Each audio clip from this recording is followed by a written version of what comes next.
어느 한 작은 교회에 교회를 열심히 섬기고 있던 한 청년이 있었습니다. 이 청년은 교회에서 찬양 인도도 하고 또 성가대도 하고 또 회장 또는 각종 일들을 맡아서 하고 있었습니다. 이 청년은 경찰 공무원이 되고 싶어서 공무원 시험을 준비하고 있었습니다. 공무원 시험 준비에 참 바쁠 텐데 그래도 봉사를 하고 있었습니다.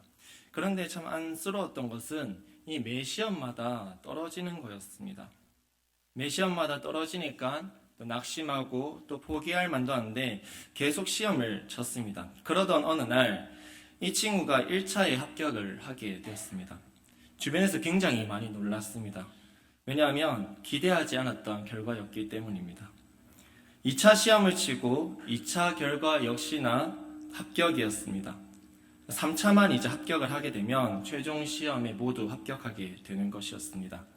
그런데 이 일을 옆에서 보고 있던 그 교회 다른 청년들이 놀라면서 이렇게 말을 했습니다. 하나님은 정말 살아계신가 보다. 그리고 나서 한 말이 참 가슴 아팠습니다. 나도 저렇게 열심히 봉사를 하면 잘 될 수 있겠다.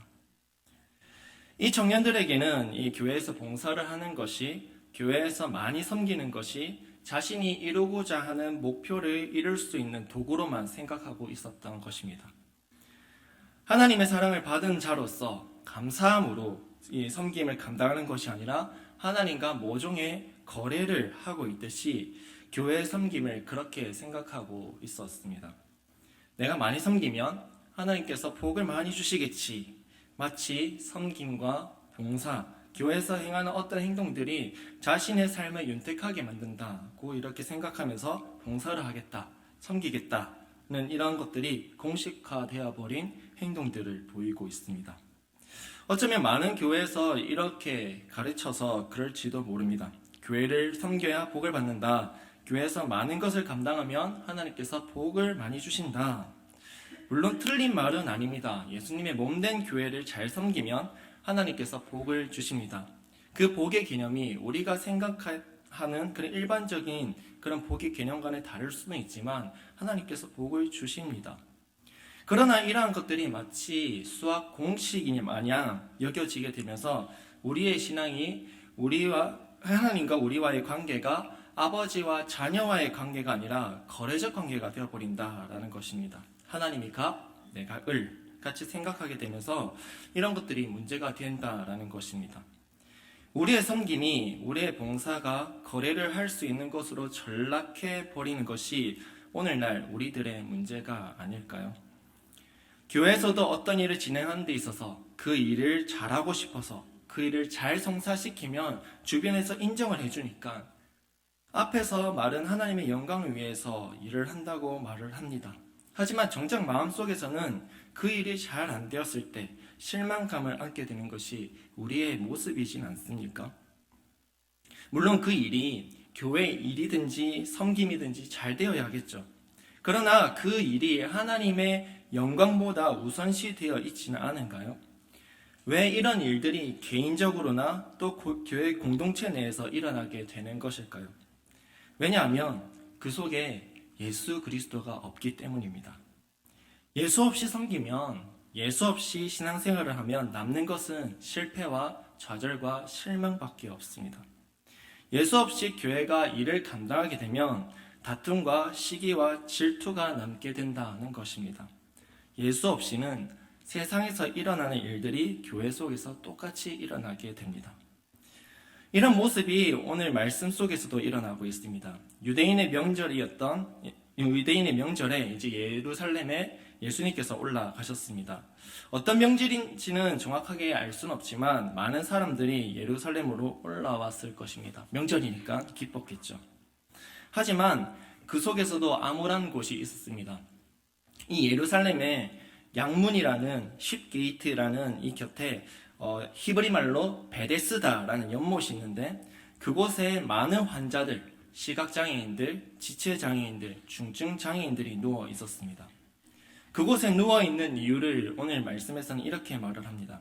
그곳에서 물이 가끔씩 움직이는데 이 물이 움직이는 것을 천사가 가끔 이 베데스다 연못에 내려와서 물을 이렇게 움직이게 하는데 그때 제일 먼저 들어간 첫 번째 사람은 어떤 병이든 낫게 된다라는 이런 소문이 있었기 때문입니다. 정말 그곳에 치유의 효과가 있었는지 이런 소문이 진짜인지는 알 수는 없지만 학자들은 그곳이 간헐천이었기 때문에 어느 정도의 치유 효과가 있었을지도 모른다라고 이야기를 합니다. 그곳이 이제 진짜로 치유의 셈이었는지 왜 이런 소문이 베데스다 연못에 있었는지는 잘 모르겠지만 많은 사람들이 그 연못의 신비를 누리기 위해서 그곳에 있었습니다. 자신의 병을 고치겠다는 목적을 가지고 그곳에 있었습니다. 이런 사람들이 있는 곳에 한 사람이 소개가 되는데 38년 동안 병을 앓아왔던 환자가 그곳에 있었습니다. 이 38년은 거의 한 평생을 병을 앓아왔으며 병으로 인해 고통받으며 살아왔다라는 것을 말을 해주고 있습니다. 이 사람도 베데스다의 기적을 맛보기 위해서 그 자리에 있었습니다. 얼마나 오랜 시간 동안 그곳에 있었는지는 모르지만 이 38년이라는 이 긴 세월 속에서 그는 베데스다 연못의 기적을 경험하지 못했던 한 사람이었습니다. 이런 그에게 예수님께서 찾아오셨습니다. 예수님은 그에게 물으셨습니다. 네가 낫고자 하느냐?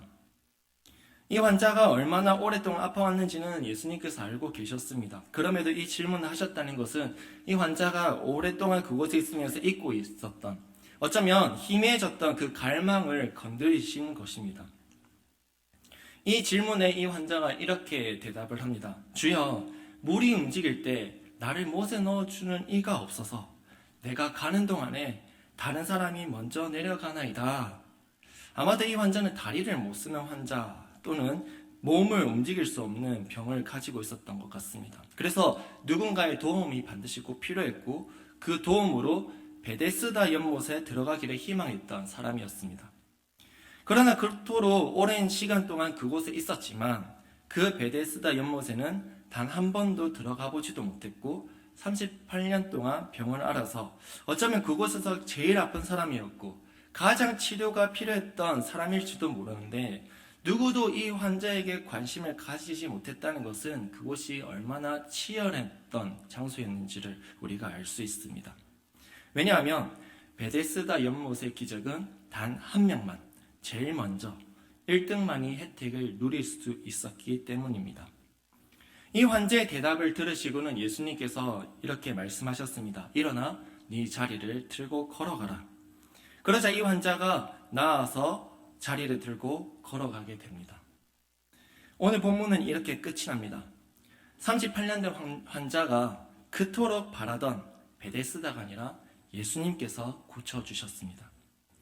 오늘 말씀에서 등장하는 이 베데스다라는 이 베데스다의 뜻은 자비의 집이라고 합니다. 그곳에서의 기적은 자비를 주는 것처럼 보였고 그 기적을 통해서 은혜를 받는 것처럼 보였습니다. 그래서 아픈 사람들, 병든 사람들이 그곳에서 그 자비를 좀 누리기 위해서, 받기 위해서 그곳에서 아픈 몸을 이끌고 누워 있었습니다. 하지만 38년 된 환자의 말처럼 정말 치료가 필요한 사람은 뒷전으로 하고 자신의 병이 우선처럼 생각되어지는 곳, 누구도 배려가 없고 경쟁과 시기와 다툼만이 있던 곳, 치열했던 곳, 그것이 바로 베데스다 연못이었습니다. 다시 말해 이름의 뜻은 자비의 집이었지만 실상은 자비가 없는 무자비의 집이었다라는 것입니다. 오히려 경쟁과 질투와 실패에 대한 울분과 자신의 처지에 대한 서러움, 한탄만이 남아있던 곳이었습니다. 왜 이런 곳이 되었을까요? 그것은 어느 정도의 치료 효과도 있었고 전설 같지만 희망도 있던 곳이었습니다. 저곳에 들어가기만 하면 다 나을 수 있다는 희망을 주는 곳이었습니다. 많은 사람들의 입소문이 나서 그곳에 가면 치유를 받을 수 있다라는 그런 소문도 나 있던 곳이었습니다. 그래서 많은 환자들이 그곳에서 그 물이 움직일 때까지 그 기적을 한 번이라도 좀 받아보기 위해서 그곳에 기다리고 있었습니다. 이 정도면 충분하지 않습니까? 그런데 왜 이곳은 자비의 집 같지만 자비가 없는 곳이고 치유가 없는 것 같지만 치유의 기적이 일어나도 기쁘지 않는 실망과 좌절, 실패감만 남는 것 같아 보일까요? 왜냐하면 그곳에는 예수님이 없었기 때문입니다. 세상 많은 사람들이 자신의 문제를 가지고 그것을 풀 수 있는 방법들을 찾아갑니다. 그래서 그 문제를 풀 수 있는 방법을 가진 곳이라면 어느 곳이든 찾아가서 그 문제를 풀려고 합니다. 그런데 그리스도인들도 이 방법에서 벗어나질 않습니다. 어떤 간증을 듣고 이렇게 하면 안 되던 사업이 또는 공부가 잘 되어서 사업도 번창하고 공부머리를 주셔서 내가 원하던 대학에 들어갔다는 이런 이야기를 듣고는 나도 그렇게 하면 되겠지라고 생각해서 막상 이제 실천했는데 성공하던가요? 청소년 집회마다 가면 이런 간증들이 있었습니다. 그래서 마치 이런 경험을 해야지 이제 하나님께서 쓰신다는 생각을 가지게 만들었고 또 그것만이 길이라고 생각하게끔 하는 일들이 많았습니다. 물론 그 말씀을 하신 분들이 정말 이런 의도로 하지 않았을지는 몰라도 그런 이야기들이 환상에 젖게끔 했다라는 것입니다. 제가 그런 환상에 젖었습니다. 집회 때 하나님이 만나주시면 이전에 지었던 죄들이 갑자기 필름처럼 다 생각이 나면서 막 밤새도록 뒹굴고 기도하고 그런다. 그리고 나서 하나님께서 나를 이렇게 쓰셨다. 물론 그런 일들이 일어날 수는 있겠죠. 그래서 저도 바랬습니다. 저도 그런 일들이 일어나기를 기도했습니다. 그런 환상적인 또 특별한 일들이 일어나기를 기도했습니다. 그런데 밤새도록 기도하는 그런 일이 일어나진 않았습니다. 그렇다면 하나님께서 저를 사용하시지 않는 것일까요? 하나님께서 저와 함께 하고 계시지 않는 것일까요? 아닙니다.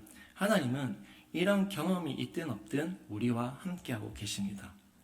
이런 특별한 일들은 드물게 일어나는데 마치 이런 일들이 모든 사람에게 일어난다는 생각을 가지게 되는 것이 우리 주변에 너무나도 당연하다는 뜻이 일반화되어 있다는 것입니다. 이런 것들이 당연하게 되어버리면 우리 교회는 우리의 생활은 형식적인 생활을 하게 된다는 것입니다. 그러면 이런 베데스다 연못에서의 전설과 같은 일들이 이런 곳에서 벗어나기 위해서 우리는 어떻게 해야 하는가? 두 가지를 여러분들께 말씀드리려고 합니다. 첫째로 예수님께서 오셔야 합니다. 예수님께서 계셔야 합니다.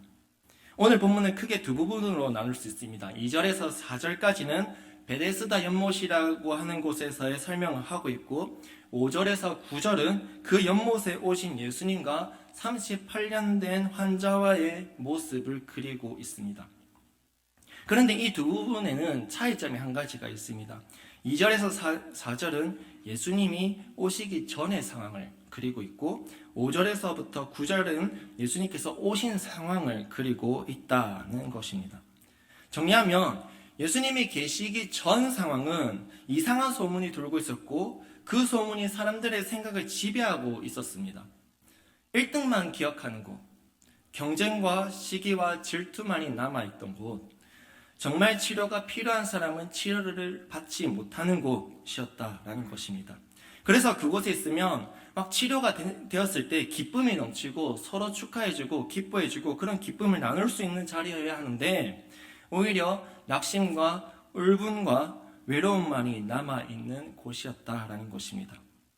그러나 예수님께서 오시니까 38년 된 병자가 그토록 바라고 있던 회복이 일어났습니다. 그 회복은 경쟁으로도 얻은 것도 아니고 누군가의 도움으로 얻은 것도 아닙니다. 또 베데스다 전설로 낫게 되었던 것도 아닙니다. 예수님께서 오셔서 말씀하시니까 나았습니다. 전설이 아니라 예수님이 있어야 하는 것입니다. 예수님은 무언가를 해야지 주시는 것이 아니라 예수님께서 보시고 아시고 말씀하셔서 낫게 해주셨습니다. 우리의 문제들도 마찬가지입니다. 우리는 무언가를 해야지 얻을 수 있다라고 생각을 합니다. 왜냐하면 세상의 많은 문화들이 거래의 문화, 가치관을 가지고 있기 때문입니다.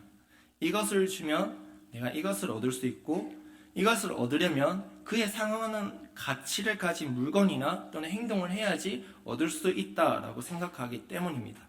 그러나 예수님은 그러한 것들을 원하지 않으십니다. 그러한 것들이 아니라 예수님이 계시다면 그곳은 자비의 집이 되는 것입니다. 교회도 마찬가지입니다. 교회가 시스템이 잘 갖춰져 있어서 새 가족들이 오고 싶게끔 하는 요소들이 많고 또 교회를 아름답게 꾸며서 다른 사람들이 찾아오기 쉽게끔 이렇게 만든다 하더라도 그곳에 교회가 하는 모든 일에 예수님이 없다면 그것은 빈 깡통과 마찬가지라는 것입니다. 베데스다 연못과 같이 교회가 하는 일마다 서로 싸우고 경쟁하고 아픔만이 남게 됩니다. 혹시 경쟁하고 계십니까? 다른 사람이 나보다 잘 되는 것이 배 아프십니까? 질투나고 교회에서 정말 완벽하게 하고 싶어서 사람들을 걸러내고는 있으신가요? 그러면 그때가 예수님이 계셔야 할 때입니다. 예수님이 오셔야 할 때입니다. 교회 내에서 분쟁이 일어날 때가 예수님이 필요한 때고, 교회에서 질투가 일어나고 경쟁이 일어날 때가 예수님을 찾아야 할 때입니다. 그렇게 회복이 될 때, 예수님을 찾을 때 비로소 정말 바라봐야 할 것이 보이게 되는 것입니다. 베데스다 연못에 있던 사람들은 보지 못했던, 예수님만 바라봤던 이 38년 된 환자를 보셨던 것처럼 우리 주변에 정말 필요한 것들을 바라보게 되고, 그곳에 경쟁과 분쟁은 사라지게 되고 참 자비가 회복될 것입니다. 이런 회복이 일어나시길 주님의 이름으로 축복합니다. 두 번째로, 공식화된 이런 생각에서 벗어나기 위해서 어떻게 해야 되느냐? 두 번째로는 우리의 시선이 예수님께 가야 한다는 것입니다. 한번 6절과 7절을 함께 읽어보시겠습니다. 6절과 7절 함께 읽어보시겠습니다. 시작! 예수께서 그 누운 것을 보시고 병이 벌써 오래된 줄 아시고 이르시되 내가 낫고자 하느냐? 주여, 물이 움직일 때 나를 못에 넣어주는 사람이 없어 내가 가는 동안에 다른 사람이 먼저 내려가나이다. 예수님께서 38년 된 이 환자에게 물으셨을 때까지도 이 환자는 베데스다 연못의 이 기적만이 자신에게 일어나길 바라고 있었습니다. 네가 낫고 싶으냐? 라고 물으면 네, 낫고 싶습니다. 이렇게 말하면 참 간단하지 않습니까? 그런데 이 38년 된 환자는 누군가 나를 물에 넣어주는 사람이 없어서 다른 사람이 먼저 들어갑니다. 라고 이야기를 합니다. 다시 말씀드리면 내 처지가 이런데 나는 저기에 들어가고 싶어서 낫고 싶은데 아무도 나를 도와주는 사람도 없고 나는 아프고 나는 마음이 저기에 들어가고 싶어서 괴로운데 아무도 나를 알아주지도 않고 나를 도와주지도 않습니다. 라는 울분을 토하고 있는 것입니다.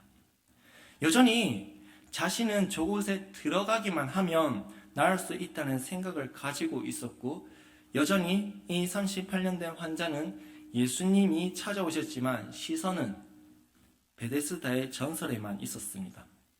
하지만 예수님께서는 그 환자를 그냥 고쳐주셨습니다. 물이 움직일 때까지 기다리면서 이 38년 된 환자를 그 물 속에 던져 넣어주신 것이 아니라 예수님께서 그냥 예수님의 말씀으로 낫게 해주셨습니다. 지금까지 환자가 바라보고 있던 그 방법이 아니라 예수님께서 그냥 고쳐주셨습니다. 예수님의 말씀으로.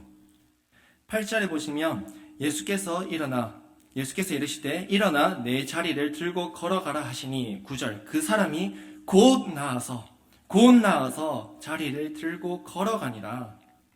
베데스다 연못은 필요 없었습니다. 38년 된 환자가 그토록 기다리고 보고 있던 그 베데스다 연못은 허황된 꿈 같은 것이었습니다. 오직 예수님만이 그 환자를 그냥 고쳐주셨습니다. 전설이 아니라 예수님께서 고쳐주셨습니다. 우리가 이 38년 된 환자와 같이 여전히 베데스다 연못과 같은 그런 전설들을 바라보고 있지는 않습니까? 우리가 가지고 있는 이 문제들을 풀기 위해서 우리가 생각하는 방법으로, 남이 그렇게 해서 나았다는 방법으로, 그렇게 해서 풀었다는 그런 방법으로 그렇게 낫기를 바라면서 기도하고 계시지는 않습니까? 그 전설이 세상의 방법이 될 수도 있고 예수님보다 먼저 우선시 되는 것일 수도 있고 우리가 생각하는 해결 방법일 수도 있습니다. 세상 사람들은 이러한 해결 방법들이 맞다라고 이야기를 합니다. 그러나 우리 그리스도인에게는 그런 해결 방법이 아니라, 세상에서 말하는 방법이 아니라 예수 그리스도가 우리의 답입니다. 우리가 예수님께 시선을 돌릴 때 예수님의 능력을 볼 수 있고 예수님을 바라볼 때 참 기쁨을 누릴 수 있기 때문입니다. 왜냐하면 그분은 하나님이시기 때문입니다. 요한복음 저자인 요한이 1장에서부터 계속해서 이 예수님에 대해서 말을 하고 있는 것이 예수님이 메시아다, 그리스도다. 이 예수님은 하나님이시고 하나님의 아들이신 것을 드러내고 있습니다. 예수님은 하나님의 아들이심과 동시에 하나님이십니다. 전지전능하신 하나님, 지혜가 무궁하신 하나님이십니다. 그분이 이 땅에 내려오셨습니다. 그분이 우리에게 찾아오셨습니다. 우리 곁에 함께 있으시기 위해서 우리의 아픔을 다하시는 하나님이 우리에게 찾아오셨습니다. 그래서 전설이 아니라 우리의 답은 예수님입니다. 생명은 베데스다 연못이 아니라 예수님께 있었습니다. 참 회복은 예수 그리스도께 있었습니다. 우리는 베데스다 연못과 같은 전설이 아니라 예수 그리스도를 바라봐야 합니다. 전설이 아니라 예수 그리스도를 바라봐야 합니다. 왜냐하면 하나님이시기 때문입니다. 말씀을 정리하면서 2019년 한 해를 돌아보시면서 우리가 맡은 일들에 있어서 혹시 예수님이 계시지 않았는지, 안 계시진 않았는지, 예수님을 바라보고 있었는지 돌아보시기를 원합니다. 2019년 목장 모임 동안에 또 예수님이 없어서 분쟁이 있진 않았는지, 또 우리가 각자 섬기고 있는 섬긴 가운데 예수님을 바라보지 않고 섬기고 있진 않았는지, 그래서 다른 사람들과 경쟁하고 있었고 실망하고 시기하고 있었고 이런 섬김이 하나님의 영광이라는 이런 포장지로 덮어두었다면 이제는 잘하고 싶었던 것들 잠시 내려주시고 손에 쥐고 있던 것들 잠시 내려놓으시고 2020년은 이 한 해는 예수님을 바라보시길 원합니다. 예수님이 있는 공동체, 예수님을 바라보는 삶, 우리들의 삶이 되길, 섬김이 되길 소원합니다. 예수님만이 우리의 답입니다. 기도하시겠습니다.